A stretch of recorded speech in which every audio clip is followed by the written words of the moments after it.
प्यारे बच्चों, आप सभी को मेरा नमस्कार। आज मैं हमारी पाठ्य पुस्तक काव्य निधि और हिंदी साहित्य का इतिहास से प्राचीन कवि तुलसीदास जी के दोहे पढ़ाने जा रही हूँ। कल हमने तुलसीदास जी का कवि परिचय और उनके 4 दोहे की संदर्भ सहित व्याख्या को पढ़ा। उनके शेष दोहे हम आज पढ़ेंगे। हमारी पाठ्य पुस्तक में उनके कुल 10 दोहे हैं। तुलसीदास जी महान कवि होने के साथ ही साथ लोकनायक भी हैं। उन्होंने अपने महाकाव्य रामचरितमानस में समन्वयवाद का उदाहरण प्रस्तुत किया है। उनका 5वां दोहा है,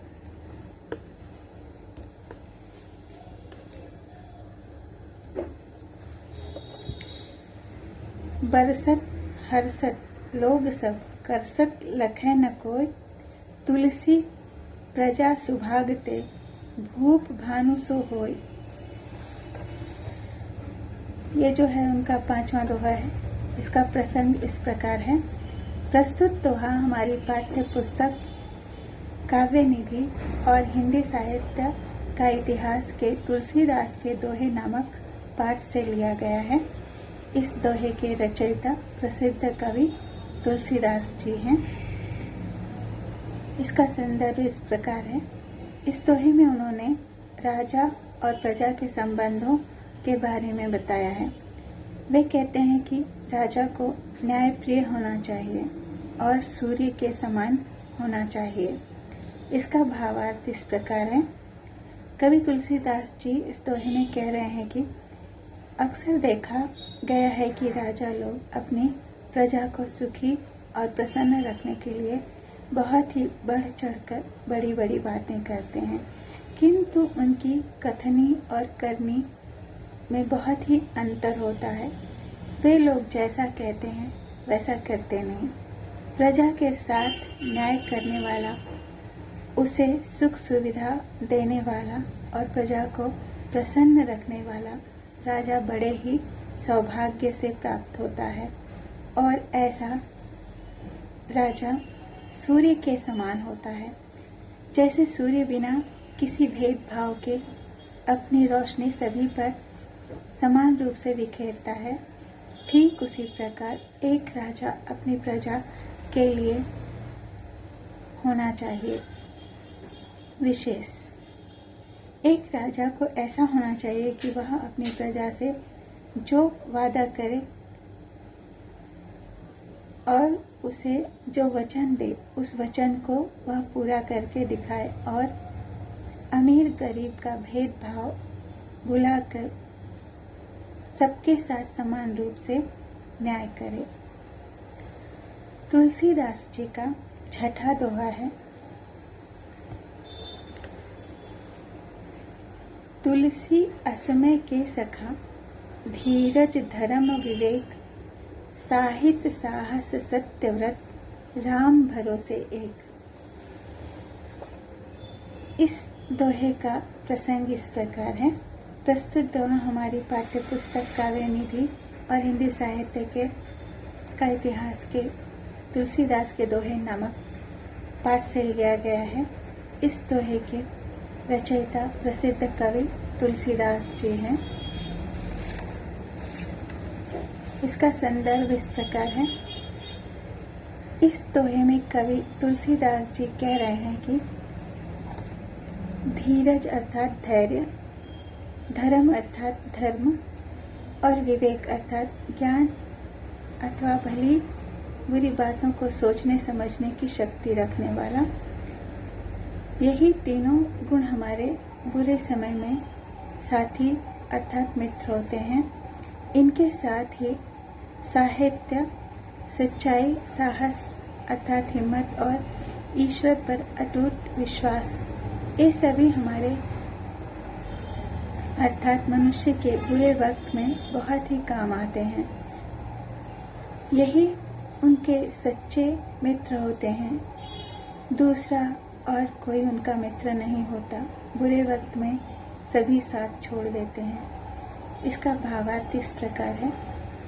कवि तुलसीदास जी इस दोहे में कह रहे हैं कि मनुष्य पर जब बुरा वक्त अर्थात समय आता है तो सभी संगी साथी और अपने पराये सब उसका साथ छोड़ देते हैं। जो अच्छे समय में हमेशा उसके साथ रहते हैं, बुरा समय आने पर ही सब उसे अकेला छोड़कर चले जाते हैं। ऐसे बुरे समय में मनुष्य का धैर्य, उसका धर्म, उसके सोचने समझने की शक्ति अर्थात उसका विवेक और उसमें जो साहित्य पढ़कर ज्ञान अर्जित किया है, वह उसका साहस अर्थात उसकी हिम्मत और सत्यव्रत अर्थात सच्चाई के मार्ग पर चलने की उसकी लगन और राम अर्थात ईश्वर में उसका अटूट विश्वास, ये सभी उसके बुरे समय के संगी साथी अर्थात मित्र होते हैं। अन्य कोई उसका मित्र नहीं होता।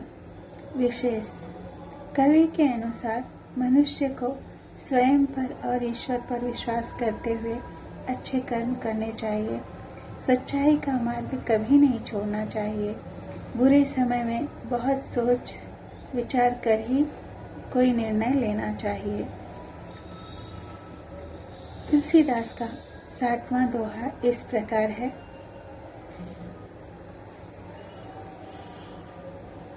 पर सुख संपत्ति देखि सुनी, जरहि जे जड़ बिनु आगी, तुलसी दिन के भागते रहे चले भलाई भाग।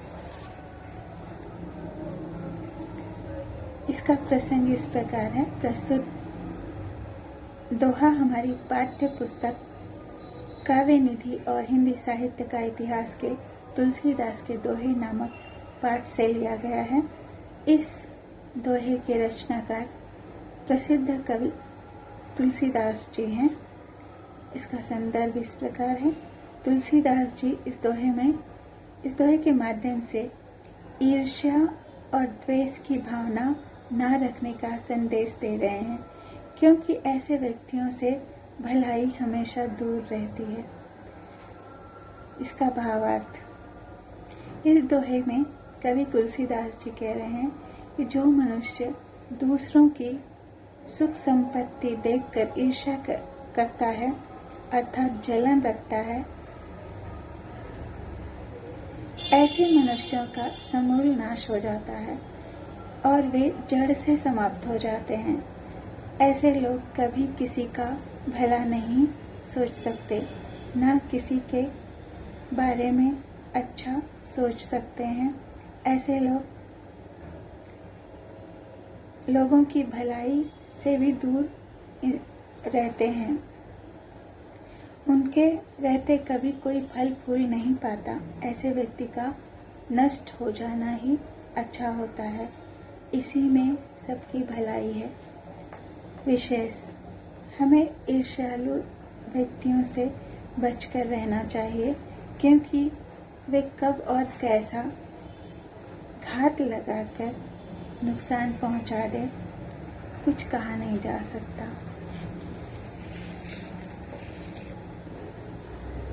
तुलसीदास का 8वां दोहा इस प्रकार है। तुलसी मीठे वचन ते सुख उपजत चहुँ ओर, वशीकरण एक मंत्र है तज दे वचन कठोर। इसका प्रसंग इस प्रकार है। प्रस्तुत दोहा हमारी पाठ्य पुस्तक काव्य निधि और हिंदी साहित्य का इतिहास के तुलसीदास जी के दोहे नामक पाठ से लिया गया है। इस दोहा के रचयिता प्रसिद्ध कवि तुलसीदास जी हैं। इसका संदर्भ इस प्रकार है।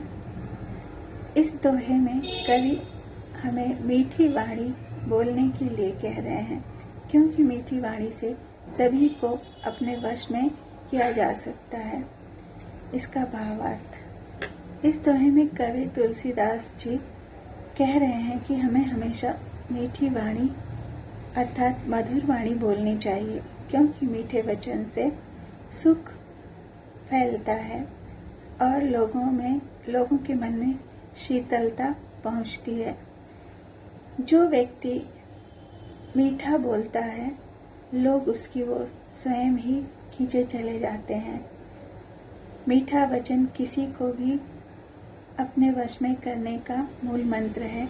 अतः मनुष्य को कठोर वचनों को त्याग कर हमेशा मीठा बोलने का प्रयास करना चाहिए। विशेष मधुर वाणी में आकर्षित करने की अद्भुत शक्ति होती है और कठोर वचन में लोग दुखी हो जाते हैं। इसीलिए कवि तुलसीदास जी ने कठोर वचन छोड़कर मीठे वचन बोलने के लिए कह रहे हैं। उनका 9वां दोहा इस प्रकार है। नीच नीचाई नहीं तजई, सज्जनहु के संग, तुलसी चंदन बिटप बसी, बिनु बिस भय न भुजंग। प्रसंग इस प्रकार है। प्रस्तुत दोहा हमारी पाठ्य पुस्तक काव्य निधि और हिंदी साहित्य का इतिहास के तुलसीदास के दोहे नामक पाठ से लिया गया है। इसके रचनाकार कवि तुलसीदास जी हैं।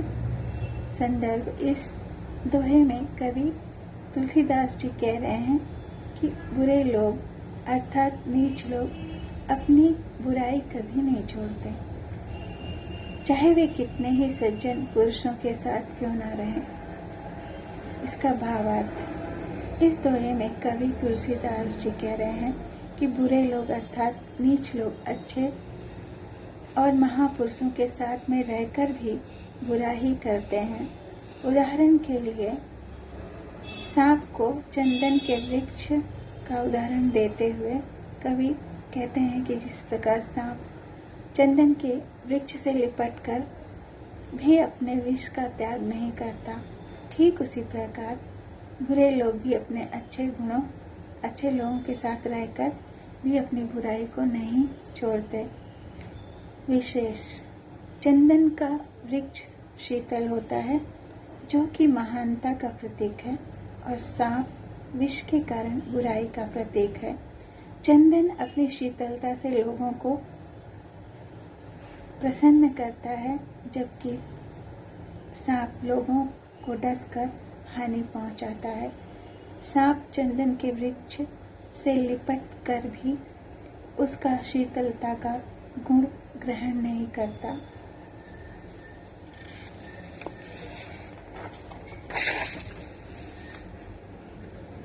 उनका तुलसीदास जी का 10वां दोहा इस प्रकार है। मोह सम दीन न दीन, हित तुम समान रघुवीर, अस विचार रघुवंश मनि, हरहु विषम भवपीर। इसका प्रसंग इस प्रकार है। प्रस्तुत दोहा हमारी पाठ्य पुस्तक काव्य निधि और हिंदी साहित्य का इतिहास के तुलसीदास के दोहे नामक पाठ से लिया गया है।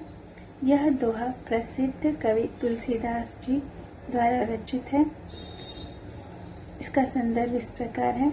इस दोहे में कवि कह रहे हैं कि हे प्रभु, इस संसार में मेरे जैसा दीन और कोई नहीं और ना ही आपके जैसा कोई दयालु है, अतः आप मेरे कष्टों को दूर करें। इसमें कवि ने स्वयं को दीन और प्रभु को दयालु बताकर कष्ट का निवारण करने की विनती की है। भावार्थ, इस दोहे में कवि तुलसीदास जी अपने आराध्य श्री राम जी से विनती करते हुए कह रहे हैं कि हे रघुवीर, इस दुनिया में मेरे जैसा कोई दीन दुखी नहीं है और ना तुम्हारे समान कोई दयालु और लोगों का भला करने वाला है। इसीलिए हे रघुवीर, तुम मन में विचार करके मुझे इस जन्म मृत्यु के आवागमन से छुटकारा दिलाओ और मुझे मोक्ष प्रदान करके मेरा उद्धार करो। जन्म मृत्यु की पीड़ा से मुझे मुक्त करो। मुझे इस संसार रूपी भवसागर के पार उतार दो। विशेष, मनुष्य को अपने अच्छे कर्मों के द्वारा मोक्ष पाने का प्रयत्न करना चाहिए। और जन्म मृत्यु के बंधन से हमेशा के लिए छुटकारा पाना चाहिए। यही मनुष्य का मुख्य उद्देश्य है। इस प्रकार तुलसीदास जी का यह दोहा यहीं समाप्त होता है और इसके साथ ही यह पाठ भी समाप्त होता है। धन्यवाद।